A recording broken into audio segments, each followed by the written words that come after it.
Town of Lorain, Ohio, crime was a stranger. People left their doors unlocked, children rode bikes until sunset. And Jacob Miller, he was just another face in the crowd. A father, a husband, a man with no enemies, until he vanished without a trace. A man leaves an office building at night. Timestamp on screen, November 14th, 9:17 p.m. On the night of November 14th, Jacob left work late. He texted his wife, Emily, "Sorry, babe, late again, home in 20. But 20 minutes passed, then an hour, then 3, and Jacob never came home. A woman, Emily, checks her phone repeatedly, pacing in a living room, then dials 911. By 1 a.m., Emily called the police. She didn't think anything was seriously wrong, not yet. Maybe he'd had car trouble, maybe he stopped somewhere.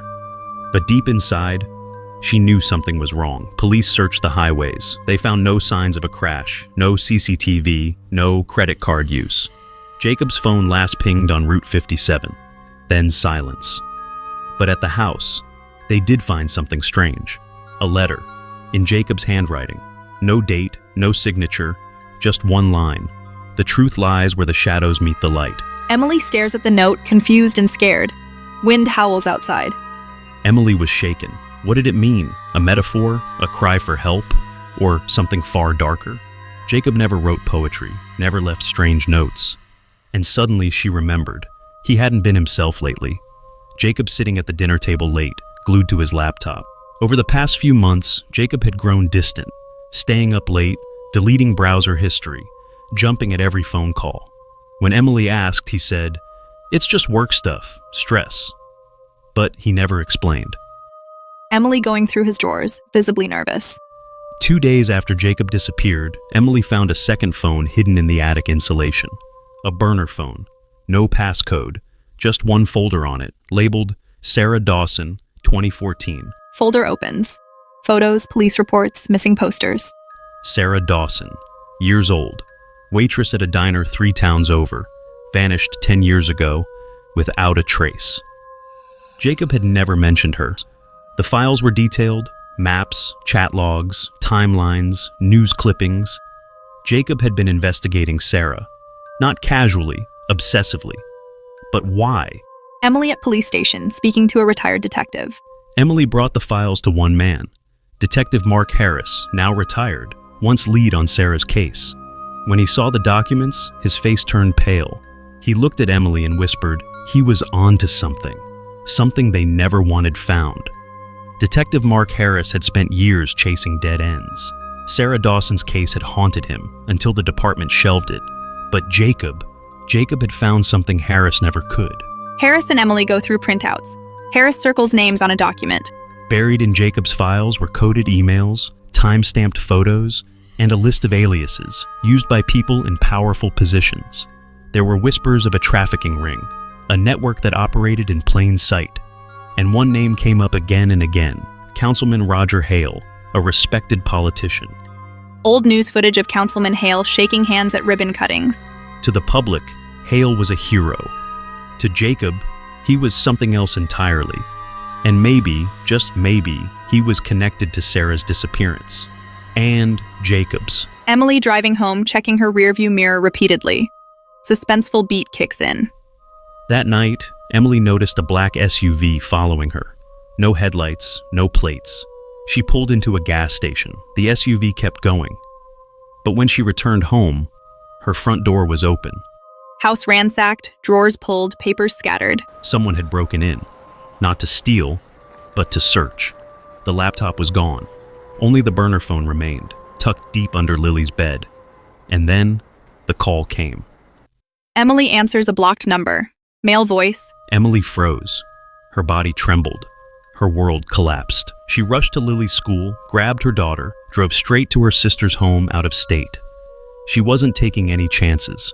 Emily sobbing alone in her car, late at night. Jacob had been right. Something terrible was hiding beneath their town. And now, it was watching her. Emily and Harris reviewing Jacob's burner phone again. Zoom in on map coordinates and timestamps. There was one last lead, a location Jacob had visited multiple times before disappearing. A gas station, off Route 6. Security footage confirmed it. Jacob's car, November 14th, parked at 11:02 p.m. He wasn't alone. In the footage, he looked over his shoulder, panicked, rushed. Then he got into a second car and vanished. Emily and Harris arrive at the gas station in daylight. Clerk hands over old USB footage. The car Jacob entered was traced to a foreclosed warehouse on the outskirts of town, abandoned since 2015. Locals called it the Pit. Once a meat processing plant, now a graveyard of secrets. That night, Emily and Harris park outside the warehouse. They step out slowly, flashlights in hand. Emily didn't hesitate. If Jacob was alive, this was the only way to find him. But the question lingered. What if he wasn't? Emily Miller was trying to expose a network of missing women, but now she's the one in the dark. And her daughter Lily, gone. In this game of shadows, the truth cuts the deepest. Emily chained to a chair in a concrete room. Fluorescent light flickers. They held Emily for 36 hours. No food, no answers, just questions. She was interrogated by Agent Ward, supposedly from the FBI. But nothing about him felt right. "Where's the flash drive, Emily?" "We know Jacob gave it to you." Emily stayed silent. She didn't trust him. Not after what they did to Lily. Detective Harris in a motel room, scanning maps. Jacob hacks into an encrypted server. Detective Harris was losing time. Emily was missing, Lily too, and Jacob was running out of options. He cracked into an old server used by the corrupt task force Jacob once worked under. What he found was a transport list. Women, girls, names, ages, locations. And there, at the bottom, Lily Miller, 7, transit, pending. Harris drives to an abandoned train yard. Jacob decrypts GPS data. Pending. They traced Lily's last known location to a remote freight terminal outside Youngstown. Inside, they found cages, chains, and one surviving girl. She was weak, but she whispered a name. Sarah. She saved me. Sarah Dawson. The woman they thought was missing. Dead. Victim. Harris and Jacob locate a cabin in the woods. Hidden cameras fortified. Sarah answers the door. But Sarah wasn't afraid. She didn't run. She stood tall, and her words changed everything. "I wasn't kidnapped. I chose to disappear." Jacob froze. "And I wasn't alone. You helped me remember that." Flashback montage. Jacob and Sarah in 2014, working together, falling for each other. Before Jacob met Emily, he met Sarah. They had a past, a secret.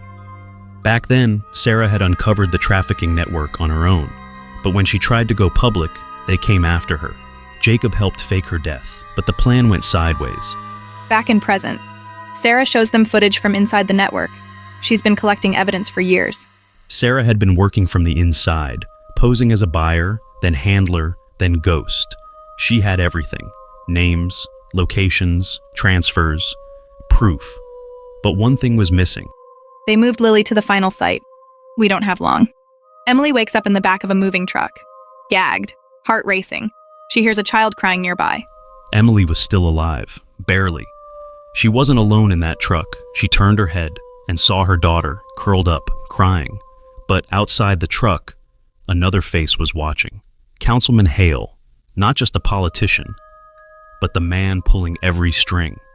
They have her now, but they just made their final mistake, to be continued. Emily and Lily are prisoners. Jacob and Harris are out of time, and the man behind everything, he's about to be exposed, unless he silences them first. Inside a moving truck, Emily gagged. Lily asleep beside her. Guards with earpieces sit up front. Emily had been many things, a mother, a wife, a teacher, but now she was a target. They were headed toward an unknown site, off-grid, untraceable, somewhere no one comes back from. Jacob and Sarah at a hidden safe house. Harris spreads maps on a table. Jacob. They're moving them through Route 87. There's only one isolated compound east of there. Sarah. If we don't hit it tonight, they'll disappear again. For good. A private airfield. Councilman Hale boards a black SUV. Men in suits surround him. Councilman Roger Hale wasn't just a puppet master. He was the architect.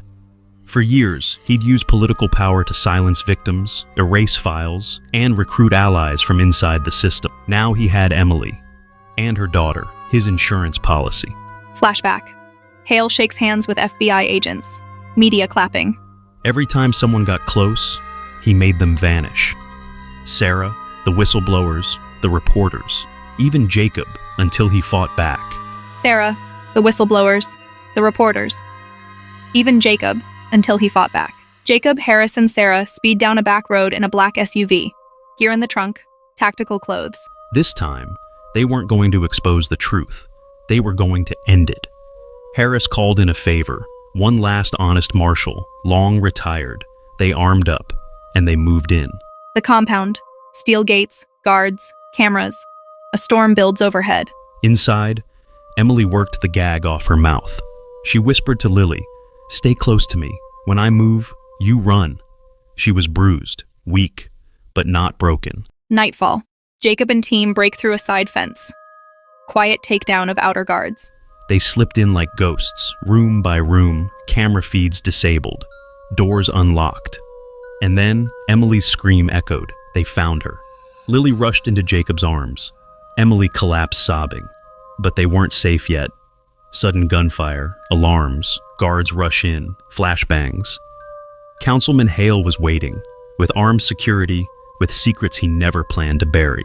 A firefight exploded in the yard. Harris confronts Hale inside a security room. Guns drawn. 10 years ago, Harris let Hale go. Now, he didn't hesitate. "Harris, it's over." Hale, cold. "You think exposing me will change anything? I am the system." Harris, "Not anymore." A single shot. Hale dropped. Outside, Sarah uploads the files to a live public server. Real-time leaks. Names, videos, documents, all of it, dumped live online. The truth didn't just come out, it exploded. Emily, Lily, Jacob, and Sarah driving away from the burning compound. Rain begins. Emily had her family back. Harris was wounded, but alive. The nightmare was over, or so they thought. Sarah sits quietly, looking at an old phone. Text message lights up. Target cleared, ready for phase 2. But Sarah was never just a victim. She had played both sides. And now she was free to start again. Sarah disappears into a crowded train station as news reports play on TVs overhead. The truth was exposed, but justice, still just a shadow.